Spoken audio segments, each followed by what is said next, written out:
The moment is here, you can stop your search. It's Comics by Perch.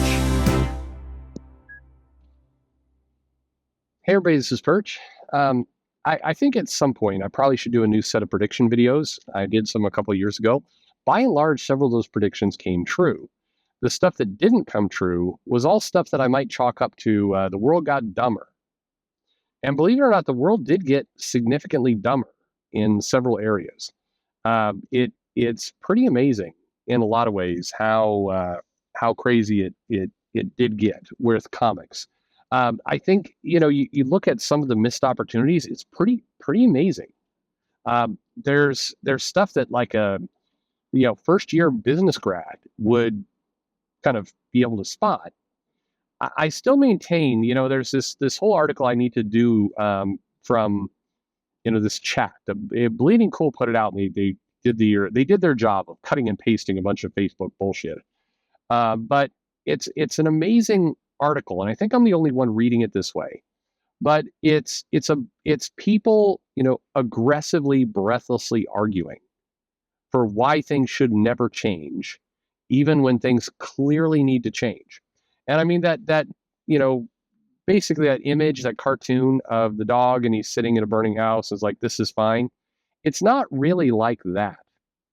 It may feel like that, but it's not like that. It's not like somebody is sitting in a burning house saying this is fine.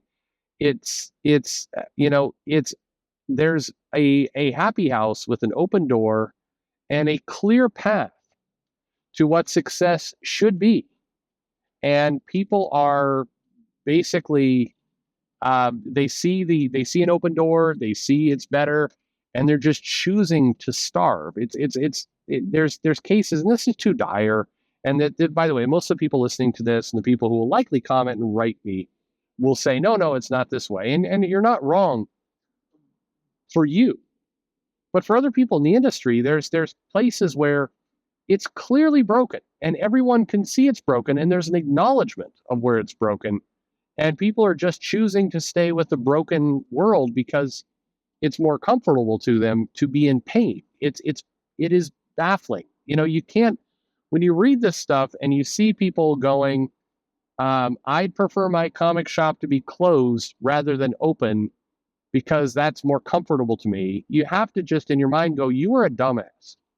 And as a retailer, you shouldn't be in business. And, I'm glad you have daddy's money or wherever it happens to be, but you are not serving a purpose in life. You are actually you're exhibiting a carbon tax on the world right now by just being who you are. So it's wild. It is absolutely wild when you see stuff like this. But let me read you this mail. It says, why are people seemingly breaking into the industry at older ages now? And it fits what I was just talking about. That wasn't a lead up or nowhere. That kind of fits this topic. The biggest reason is it's just not attractive to a lot of younger talent. It's not attractive to new talent.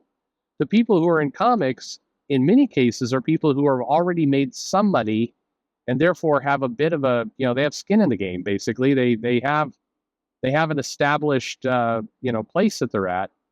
And so it's, they don't want to turn away now. Or, there are people who just don't want to change. It's at a place where it's like, I just don't want to shift. So I'll read this mail to you. It says, hello, Senior Sir Perch McPerchington. Thank you. I love I love it.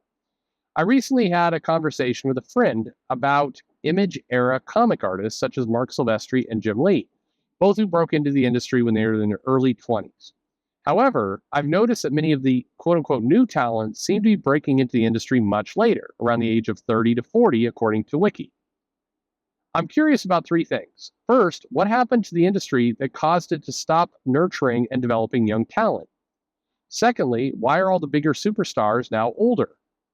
And have there been any hot young talents in the last 5 years that are comparable to the Image founders when they started? The answer is no. In a recent interview with you, Sean Gordon Murphy mentioned that if you didn't make it by the age of 33 to 35, it probably wasn't going to happen. Is this still true today, as it was for him when he broke into the industry during the early aughts? So, first off, it's not an illusion. a lot of people who are starting their careers in comics are older artists, older writers, and for an increasing amount of them are outside the country, and that's part of the clue as well of what's happening. The brutal truth, and I don't mean it to sound negative. I mean, there's no way to say this without sounding grim. And I understand with the lead up that I did, it's going to sound more grim. And I'm not. This is not me enjoying just taking the piss out of the comic industry, but it is. There's truth to it. It's not an appealing industry. It's not an appealing job for hot young talents. It's just not. People who are coming up in art are looking at gaming. They're looking at advertising again now for some god awful reason. They're looking at other things. Comics is just not the destination it was 20, 30 years ago. The appeal, the allure has gone out. Now, part of that is because, the comic industry has really highlighted and signaled that writers are more important than artists in a lot of different ways. And by the way, I don't know if the publishers would agree to this, but in the signals that they send, I've talked about in other videos how there's what you believe you are, and then there's how you show up. And how the publishers are showing up right now is that the writer is vastly more important than the artist. I don't think they necessarily mean to send the message as aggressively as they do. I do think they mean to send that message a little bit, but I don't think they mean it as much as it's coming across. But it is coming across very, very strong. From the outside in, when you talk to people who are looking to break into comics, when you talk about observers from outside, not just me, it seems incredibly clear that the writer is valued 10x to the artist. And so, given that, comics, for better or worse, whether, again, the publishers want it to be true or not, comics are an art-heavy medium. And so if you're in, art school or colleges or places, the idea of comics as an art vehicle is more positive or more promoted than comics as a writer vehicle. People who are in college looking to become popular writers are looking at novels, they're looking at movie scripts, they're looking at, pilots, things like that. Comic books are way, way down the list. But, for a period of time, maybe not as much now, but definitely to a much larger extent, if you're going to art school, comic book art is, there are classes taught on that. That is a destination work, job. At least how the schools are defining it. But anyone who looks at the field goes, well, it's almost like picking a job between somebody who is a lawyer or somebody who stands on the road with one of those orange signs that says slow or stop when there's construction. And that's how comics looks to people. If you're an artist, the allure of being a game designer or being, somebody like that is quite high. And the allure of being a comic book artist is incredibly low. And that's again, don't take my word for it. Go talk to people in colleges, go talk to teachers, go talk to career coaches. That's how it's viewed. Whether we like it or not, that's currently the state we're in. And so in that world, you're going to get older talents because you're going to get people who are either, and again, I'm sorry for offending people, you're going to be people who have washed out or failed in, a more valuable profession. Or you're going to get people who truly love comics and are lifers. And on one hand, it's nice that maybe we're moving to a world where the people who wind up in comics are the people who actually want to be there and who truly love the medium. That's great. But that is going to skew older. And that's really where the industry's at. We talk a lot about comics or they're attracting or they're promoting to customers and everything else, but we don't talk about this part much, which is how are comics being promoted or billed or sold or,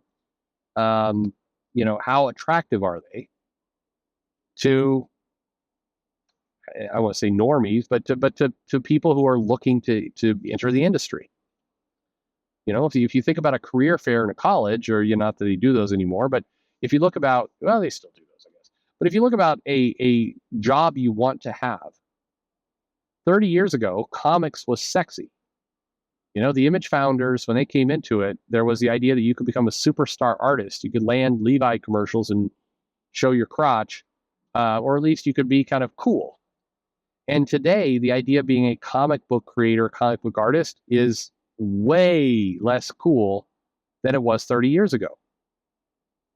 And if you're talking about young people coming out of school who are looking to do something great, and definitely for, what's more true for kind of millennial generation Y, the current generation, it's not just about money. It's about what gives you satisfaction, what gives you, that's why people want to be influencers as jobs. You want something that's going to give you some hype. Comic books are not it. And so, if the industry wants to repair itself, one of the things they need to do is they need to make this look like a destination job for people. And some of that's money. Some is just making it fucking seem sexy and attractive to go do. And it doesn't, working for the big two, it's not what it was. It's appealing to people who kind of go to comic conventions, and I love people who go to Comic Cons and all the rest. But as we've talked about as well before, that is a subset of the comic audience. And oftentimes those are not the people you want being your staffers. They are people who are maybe way too much into cosplay, or who knows, but they're not necessarily the people who are running your company. And today, the most excited, anxious, eager audience in comics is that group. That's probably not healthy for your business. And so all this is going to skew older. It's going to skew people who are, again, either failed in the industry they're at and they fall back as comics, or people who just always love comics and have navigated their world to the place that they want to give comics a shot. All that's going to skew older. Is that unhealthy? Yeah, I think it is. By the way, I'm not saying you have to run out all the old people. Of course not. But you need it to feel attractive to younger creators. And I think if you don't have that, you've got a problem. But anyway, let me know what you think. What do you think? Am I off base here? I might be, but I don't think so. I think this is a big deal. Anyway, thanks for listening.